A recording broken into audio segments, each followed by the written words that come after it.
नमस्कार बच्चों। कल हमने देखा था बीए पार्ट 3 का सिलेबस। आज हम चालू करेंगे फर्स्ट पेपर पे आधुनिक काव्य में सूर्यकांत त्रिपाठी निराला। इनका परिचय मैं आज तुम्हें बता देती हूँ। सूर्यकांत त्रिपाठी निराला का जन्म बसंत पंचमी के दिन 1897 ईस्वी में हुआ था 97, और उनका देहांत 1961 ईस्वी में हुआ था। हिंदी कविता में निराला एक ऐसे कवि हैं जो अपने स्वच्छंद, संघर्षशील और विलक्षण काव्य व्यक्तित्व के कारण सदैव चर्चा में केंद्र में रहे हैं।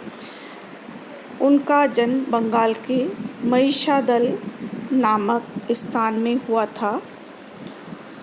प्रारंभिक शिक्षा उनकी बंगाल में ही महिषादल में ही हुई थी।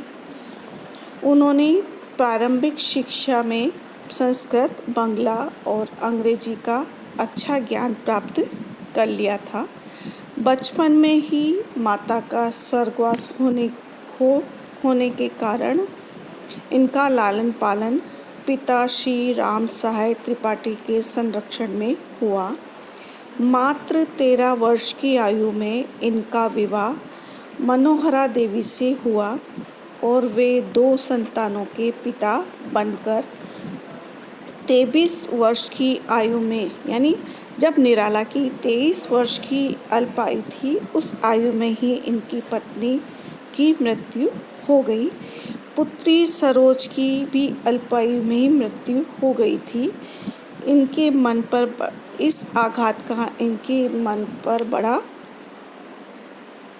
असर पड़ा, जिसकी अभिव्यक्ति सरोज स्मृति लिख कर के इन्होंने की। परिवार के सदस्यों की मृत्यु ने इन्हें विरक्त बना दिया था। हिंदी भाषा और साहित्य के अनुराग जगाने में निराला जी की पत्नी मनोहरा देवी का विशेष योगदान रहा है। वे रामचरितमानस का नित्य पाठ करती थी। उन्हीं की प्रेरणा से निराला रामचरितमानस की ओर आकर्षित हुए। यही ग्रंथ उन्हें हिंदी साहित्य से जोड़ने का पहला सोपान था। निराला जी की कविता में तत्कालीन समाज में जी रहे मानव, जिसमें कि निराला जी स्वयं भी आ जाते हैं, मानव की पीड़ा एवं परतंत्रता के प्रति तीव्र आक्रोश की, अन्याय तथा असमानता के प्रति गहरे विद्रोह की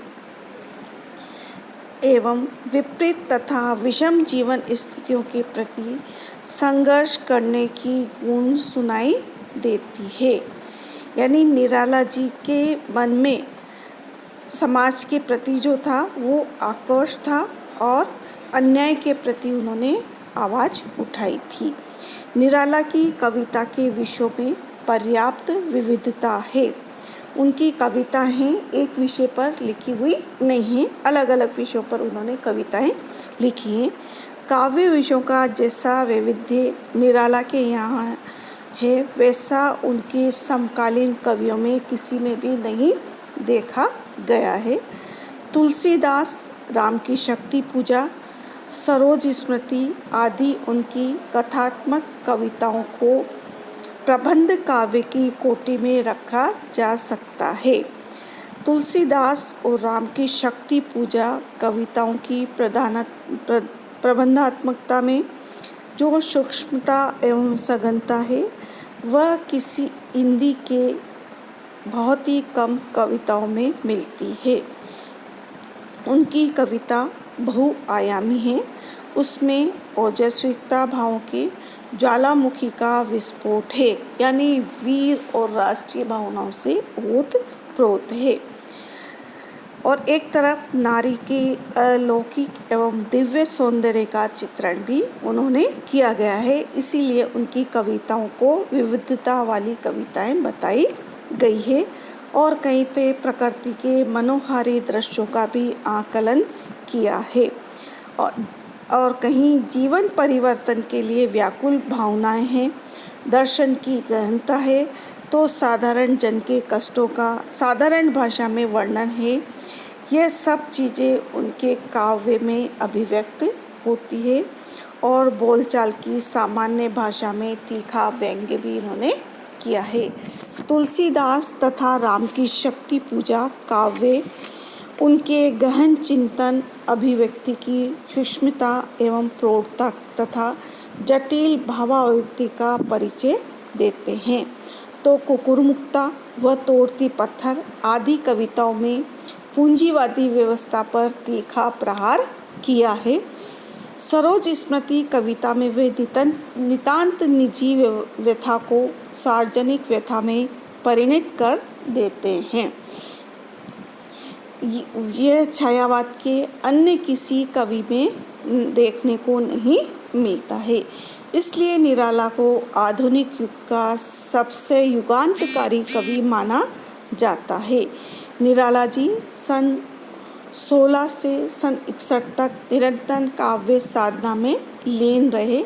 उनकी पहली कविता जूही की कली मानी जाती है, जो सन 1916 में लिखी गई थी।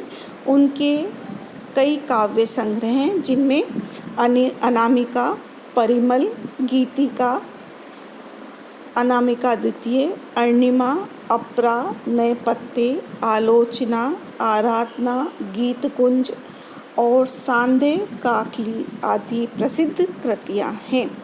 भिक्षुक, विधवा व तोड़ती पत्थर जैसी उनकी कविताएं उनके दमित वर्ग के प्रति सहानुभूति दर्शाती है। उनके गीत आज भी संगीत व काव्य प्रेमियों में लोकप्रिय हैं। उनका भाषा पर अद्भुत अधिकार था। सरल और सहज अभिव्यक्ति के भी उनका कोई सानी नहीं है। उनकी भाषा में संधि समास युक्त विविध प्रकार के तथा ध्वनि वाले शब्द अधिक हैं। उनमें संगीत का स्वर भी दिग्भाषा के प्रवाह को गतिशील बना देता है।